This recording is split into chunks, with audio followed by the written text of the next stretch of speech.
A Warren Miller film crew is not a light traveling enterprise. We came outfitted with 6 pairs of skis and boots, 8 pairs of poles, 2 snowboards, backpacks, shovels, and an avalanche of transceivers. We pretty much constituted a curbside check-in guy's worst nightmare.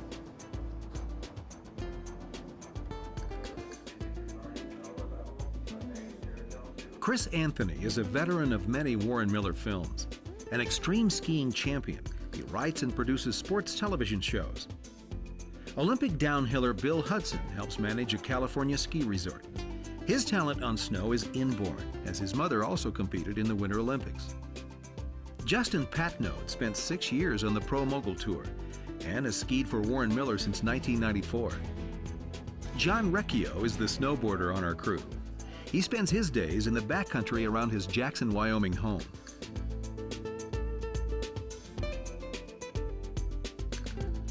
We were prepared for a truly exotic ski destination, the interior mountains of Kazakhstan, a former Soviet republic, deep in the heart of Central Asia. And that is your final destination? Kazakhstan. Okay. We were surprised she even knew where it was. At this hour of the morning, we're not always sure ourselves exactly where we are. Luckily, most Warren Miller trips start right here in Denver, where we're surrounded by the familiar sights and sounds of the American West.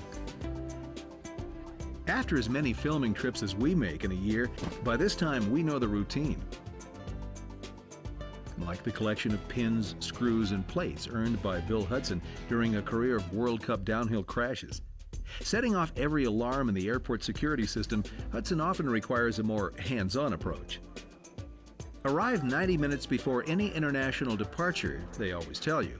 Well, that leaves more than enough time for a traveling man's priority, junk food, an indulgence that would come to be known as the Last Supper. And so, fortified with the lump-gutted familiarity of American fast food, we boarded our time machine for the long, empty hours of travel in the modern age. Once in the air, we're still 12 time zones from our destination.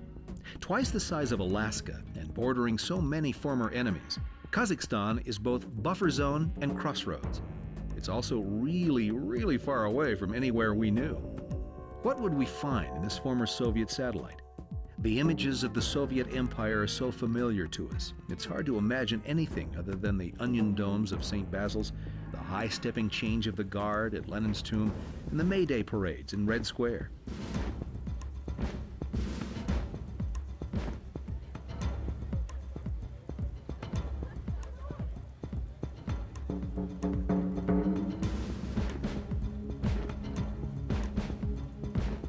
With the collapse of Soviet influence around the world, Kazakhstan has gained its independence and the opportunity for self-determination.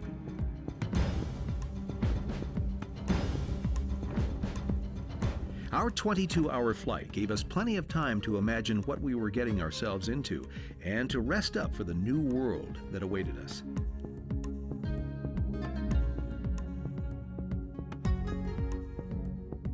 Kazakhstan is a melting pot of cultures, both Muslim and Christian, both Asiatic and European.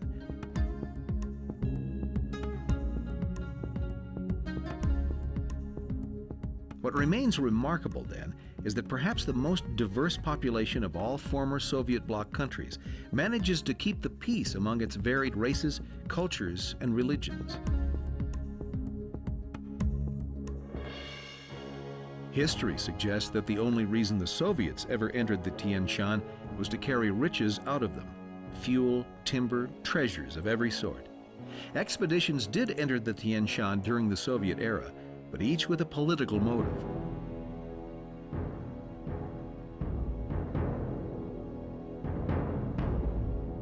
Our desire in coming to these mountains is dedicated to preserving the irreplaceable wilderness of this region.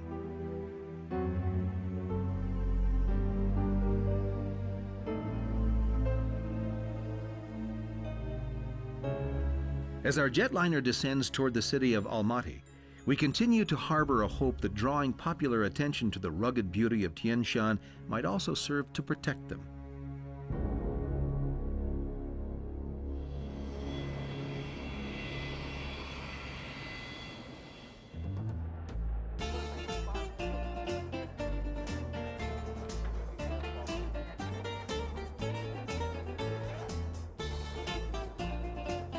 The borders of Kazakhstan are still jealously guarded.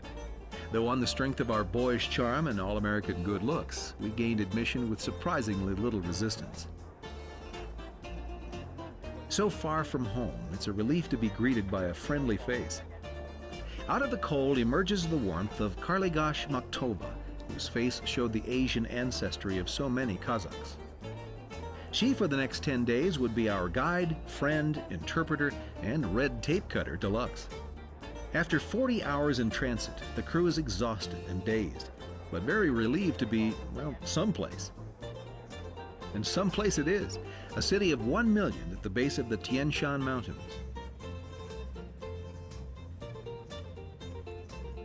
Almaty, a name meaning city of apples, is neither green nor red. It's gray, even in daylight. No place could feel more foreign. Known under Soviet occupation as Alma-Ata, Almaty is ringed by soaring mountains. With opportunity awaiting on all sides, a Warren Miller crew itches to get up to the snow.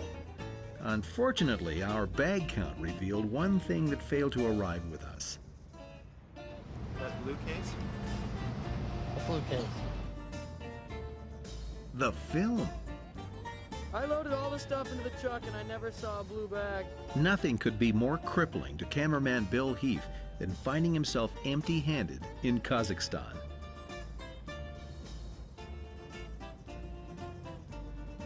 Retrieval of lost luggage is not a specialty of Kazakh authorities, who advised calling from our hotel where phones might actually work.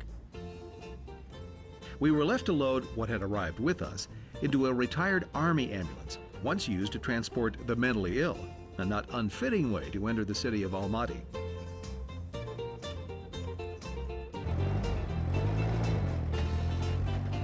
After decades behind the Iron Curtain, Kazakhstan stands proudly on its own. Experience this little-known culture We love horse. when Warren Miller's global adventure returns.